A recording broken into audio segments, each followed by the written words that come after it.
تو انہوں نے حضرت مسیح موعود علیہ السلام کو بتایا. حضرت مسیح موعود علیہ السلام نے قربان جاؤں آپ کے الفاظ، آپ نے ان سے فرمایا کہ ہاں شیخ یعقوب علی صاحب نے یہ بھی عرض کیا کہ حضور وطن اخبار عموماً صحیح خبریں دیتا ہے. تو آپ نے فرمایا کہ لیکن ہمارے اخبار میں بھی کوئی کچھ شائع نہ کریں.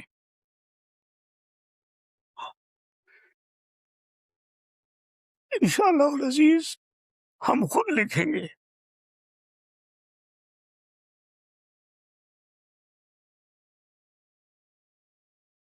تو یہ ایک ایسا واقعہ تھا کہ سچی بات ہے کہ جس نے پورے ملک پہ ہلا دیا، بلکہ ہندوستان تک خبر اخبارات میں ایڈیٹوریل، اور ہمارے دوستوں نے اس میں کیا اسے کہتے ہیں مرثیے لکھے، اور نظم منظوم حضرت مسیح موعود علیہ السلام کا منظوم کلام ہے اس کے بارے میں. اور حضرت قاضی محمد یوسف صاحب رضی اللہ تعالیٰ عنہ نے فارسی میں اس میں بہت بڑا ایک وہ لکھا. لیکن ساتھ یہ ہے کہ صرف بات یہاں ختم نہیں ہوئی. اس کے بعد آپ کا جسم پتھروں کے نیچے دبا ہوا تھا، تو آپ کے جو معتقدین تھے وہ بڑے پریشان تھے. اور ان میں سے سید احمد نور صاحب جو بعد میں افغان قادیان تشریف لے آئے، وہ کہتے کہ میں نے کہا کہ جیسے بھی ہو میں صاحبزادہ صاحب کا جسم وہاں سے نکالوں گا. تو کہتے میں نے وہاں جانے کی کوشش کی، لیکن جب میں نے اس سے کابل کی طرف جانے کی کوشش تو وہاں پر شمل خیل کی کوئی پیرا وغیرہ لگا ہوا تھا. تو کہتے انہوں نے مجھے کہا کہ کیا، میں نے اس کو کہا کیسے؟ تو کہتے اس نے مجھے ایسے کہا کہ نام لے لو، جو کوئی نام بھی لیتا ہے تو اس کی خیر نہیں ہے. تو سید احمد نور صاحب کہتے ہیں کہ میں نے کہا کہ میں نے اس کو 200 روپئے دیے. میں نے کہا کہ وہ میرا استاد تھا،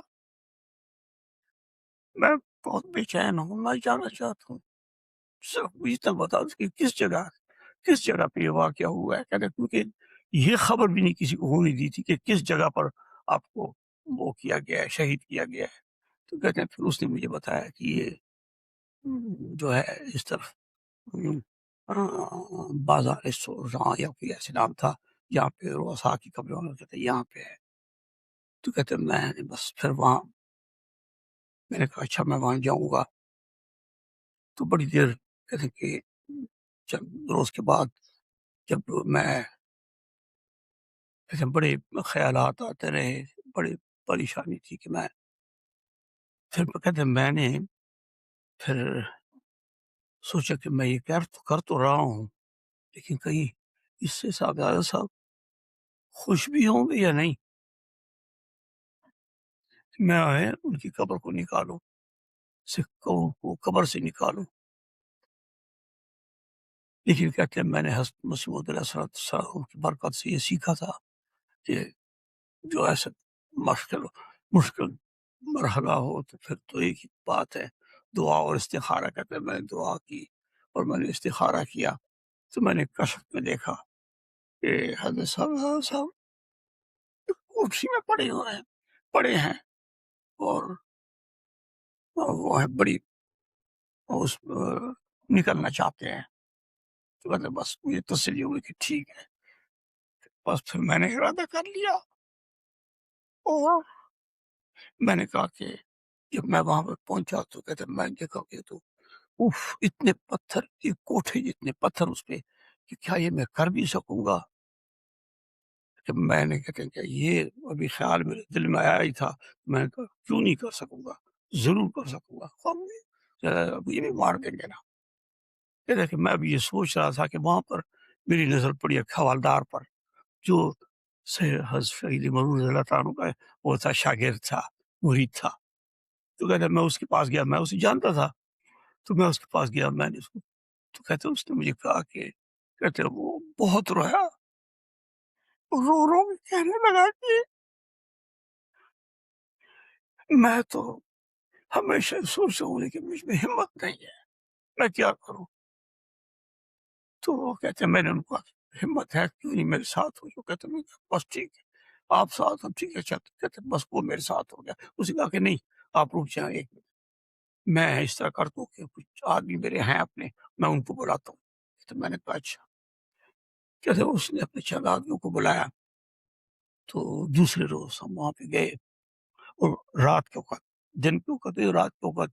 ہاں کہتے کہ ایک یہ ہے کہ وہاں پر ایک امریکہ جو ہے نا فوجیوں کی ٹرم ہے میگزین، اسے کہتے ہیں، شاید پاکستان میں بھی ہوا کرتی ہے. کچھ فوجی باقاعدہ ایک چوری سی بنا دیتے ہیں ٹیمپری قسم کی، وہاں پہ اپنی ایک مختصر سی فوج سے رکھ لیں. کہتے ہیں وہاں پر ایک میگزین کو قائم کر دیا گیا تھا، یا کوئی یہاں مطلب کہ اس کو نکال نہ لے. تو کہتے ہیں کہ وہ دور سے قبر سے دور تک، دور فاصلے پہ.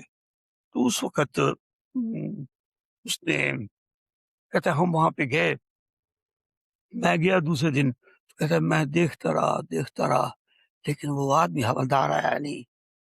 تو میں نے کہا کہ یار یہ تو اس نے تو میرے ساتھ شاید غلط بیانی کی. لیکن پھر جو میں نے سوچا، اس کی حالت جو میں نے دیکھی، تو میں نے کہا نہیں غلط بیانی تو نہیں کر سکتا. لیکن میں نے کہا چلے مجبوری ہوگی، سروس کا آدمی ہے. تو کہتے میں نے کہا کہ بس کوئی بات نہیں، یہ تو ایک کوٹھی کے پتھر ہے، ایک کوٹھی جتنے پتھر ہیں، دو کوٹھی جتنے پتھر بھی ہوں گے تو میں انشاءاللہ میں وہ ان سے اپنی سب کی لاش وہاں سے نکالوں گا ضرور. تو کہتے میں اب یہ سوچ رہا تھا کہ میں دیکھتا ہوں کہ حوالدار صاحب آ گئے، اور اس کے بعد 3-4 آدمی بھی تھے. تو اس میں ملک خان بادشاہ بھی تھے، جن کا میں نے ذکر کیا تھا کہ مسیح موسم کی جب وہ کی تھی پید کی، تو شہد خون کے ہاتھ پہ ملک خان بادشاہ نے ہاتھ رکھا. خیر کہتے وہ بڑے خوشی کی بات تھی، وہ آگے. بس کہتے ہم نے ایک آدمی کو وہاں پہ ڈیوٹی پہ لگایا کہ دیکھو یہاں سے فوجی یہاں سے اگر گزرے، ہاں جی، تو پھر ہمیں اطلاع کرنا، ہم تاکہ چھپ جائیں پھر. اور ہم کہتے ہیں کہ بس پتھر اٹھاتے رہے، پتھر اٹھاتے رہے. تو کہتے ہیں جب ہم نے بڑی جلدی سے کوشش کرتے رہے، کہتے ہیں جب ہم نے پتھر نکالے، بے شک ناش مبارک ہمیں نظر آئی، تو کہتے ہیں کہ اس میں سے ایسی خوشبو آ رہی تھی، ایسی خوشبو آ رہی تھی کہ ابھی تک میں نے زندگی میں ایسی خوشبو نہیں دیکھی. تو اس کا ذکر حضرت مسیح موعود علیہ السلام نے بھی اپنی تصدیق میں فرمایا ہے کہ بس کہتے ہیں ہم نے فوراً سے ہاں کہتے ہیں جب یہ وہ آگے اس وقت، جب اس سے پہلے کہتے ہیں میں چلا گیا وہاں پہ نزدیک قبرستان تھا، وہاں سے میں نے ایک تابوت خریدا، اور وہاں کچھ وہ جو ہے کیا اسے کہتے ہیں کفن کا خرید لیا، اور وہ جو ہے کچھ خوشبو یہ لے لی. ہاں، اور کہتے ہیں کہ وہ اس لیے مجھ پہ شک ہوئی. کہتے ہیں اتنے لوگ مر رہے تھے اس دن، اتنی ناشیہ کہ کوئی کسی کو پرواہ نہیں تھی کسی کی، کون آیا کون تابوت لے جا رہا ہے کون نہیں لے جا رہا ہے. ہاں، تو خیر کہتے ہیں میں نے وہاں سے وہ لیا. ہم جب آئے تو ہم نے، میں بس جب صاحب کی ناش نظر آ گئی، ہم نے پھر وہ کیا، میں نے اپنی وہ جانا کہ میں اپنی پگڑی اتار کر دی اس کو. میں نے کہا ایک چیز تم پکڑو خبردار کو، اور ایک میں نے کہا میں لاش کو تاکہ اس کے اوپر رکھیں، وہاں سے نکالے. تو کہتے ہیں کہ وہ ناش اتنی کہتے ہیں بھاری تھی، اتنی بھاری تھی کہ ہم دعا دی.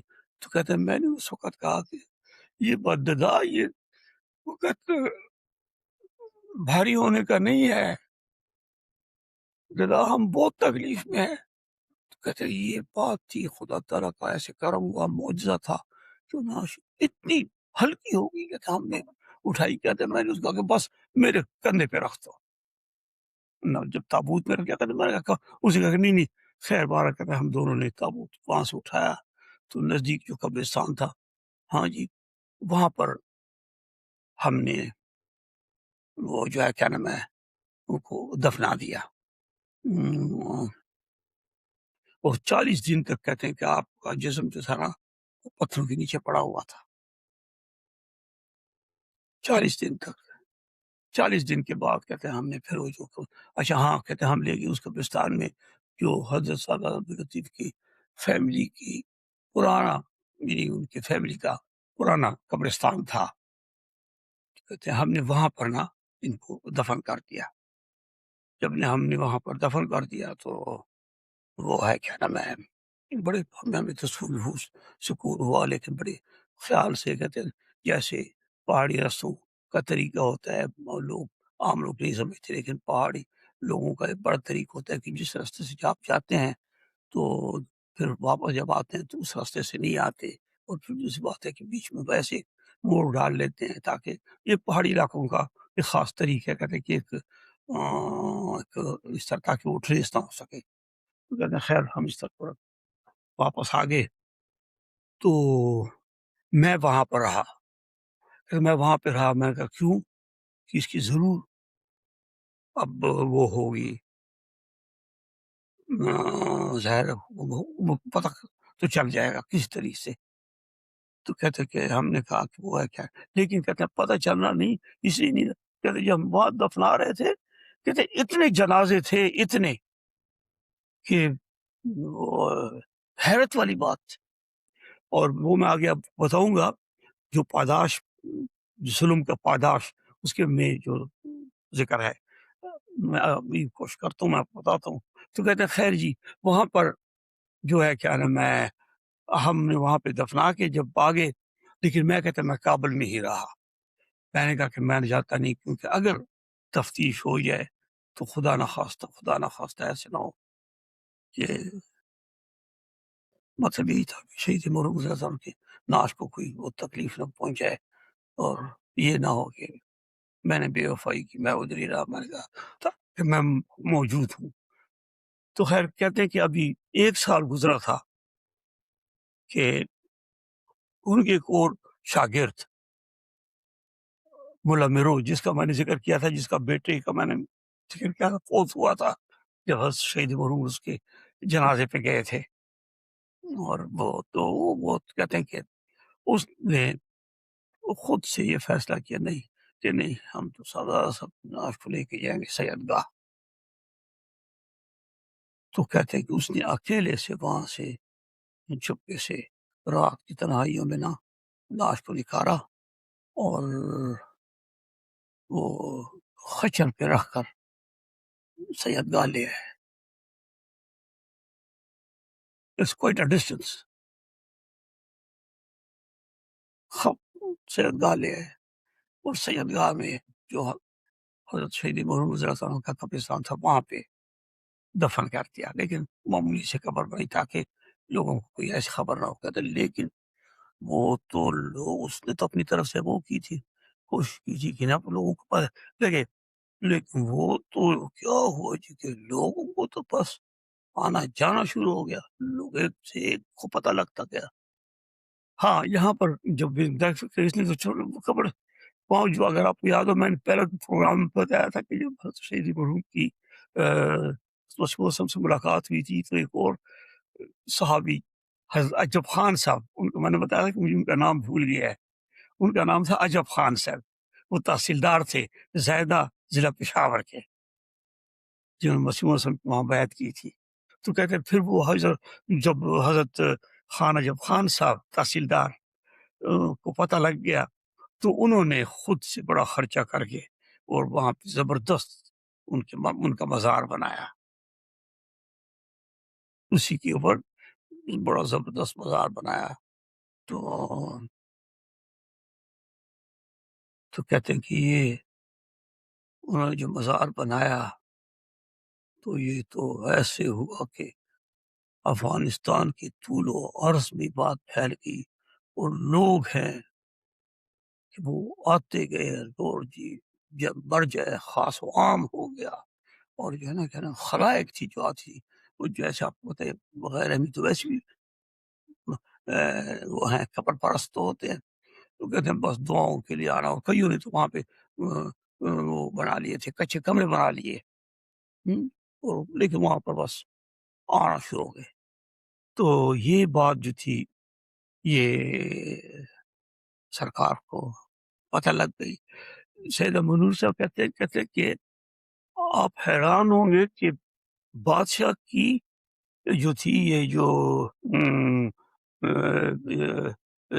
اس کو سی آئی ڈی ایسی ہوتی تھی، کہتے کہ انسان حیران ہوتا تھا کہ کہاں سے ان کو پتہ لگ گیا ہے، ہم نے تو گھر میں بات کی تھی، اتنی زبردست ہے، اسی لیے افغانستان کا کنٹرول میں تھا۔ تو خیر، تو وہ جو ہے کیا نام ہے، وہ جو لوگ آئے تو انہوں نے وہ جو ہے لوگ آنا شروع کر بے تحاشا تھی۔ جب گورنر کو پتہ لگا، سرکار کو پتہ لگا، انہوں نے گورنر کو بتا دیا، بادشاہ کو خبر دی گئی۔ بادشاہ نے جو ہے نا جو حاکم آرا جو تھا اس کو حاکم آرا کو کہا کہ فوراً اور رات کے اندھیرے میں اس کو مسمار کر کے یہاں سے صاحبزادہ عبداللطیف کی ناش کو نکال کر غائب کر دیا جائے۔ 1910 تک یہ مزار جو ہے نا یہ قائم رہا ان کا، اور پھر جو ہے اس کے بعد بادشاہ کے حکم سے حاکم آرا کو بادشاہ نے حکم دیا، حاکم آرا نے وہاں سے نکال کر جی اس کو غائب کر دیا۔ ہاں جی، حضرت قاضی محمد یوسف صاحب رضی اللہ تعالیٰ عنہ نے اس بارے میں فرمایا کہ خداوند